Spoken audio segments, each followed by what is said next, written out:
தேவனுக்கே மகிமை உண்டாவதாக. நான் யெகோவா. யாத்திராகமம் 6:2-3. மேலும் தேவன் மோசேயை நோக்கி, நான் யெகோவா, சர்வ வல்லமையுள்ள தேவன் என்னும் நாமத்தினாலே நான் ஆபிரகாமுக்கும் ஈசாக்குக்கும் யாக்கோபுக்கும் நான் தரிசனம் ஆனேன். ஆனாலும் யெகோவா என்னும் என் நாமத்தினாலே நான் அவர்களுக்கு அறியப்படவில்லை. ஓசியா 12:5.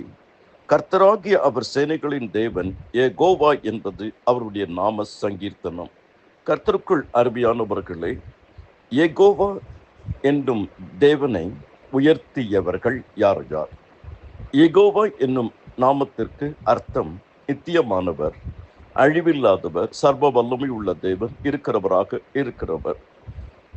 கர்த்தருக்குள் அருமையானவர்களே, யெகோவா ஈரே என்று ஆபிரகாம் நம்முடைய தேவனுக்கு ஒரு பெயர் சொல்லுகிறார்.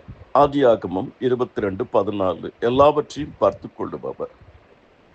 இரண்டாவது, யெகோவா நிசி, கர்த்தர் நம்முடைய வெற்றி கொடி. யாத்திராகமம் 17:8, 11, 15. யெகோவா ராஃபா, சுகம் தரும் கர்த்தர். யாத்திராகமம் 15:26. யெகோவா ஷாலோம், கர்த்தர் நம் சமாதானம். நியாயாதிபதிகள் 6:23, 24. யெகோவா ஷம்மா, எசேக்கியேல் 48:14, 35. கர்த்தர் நம்முடனே கூட இருக்கிறவர். கர்த்தருக்கு பல பெயர்களில் இந்த 5 பெயர்கள்.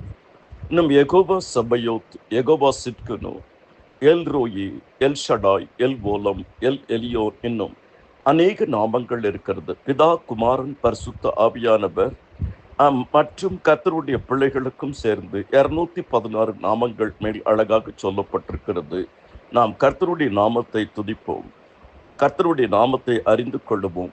அவருடைய நாமத்தை அறிந்திருக்கிறபடியால் அவனை உயர்ந்த அடைக்கலத்திலே வைப்பேன். கர்த்தராகிய தேவன் நம்மோடு கூட இருக்கிறார்.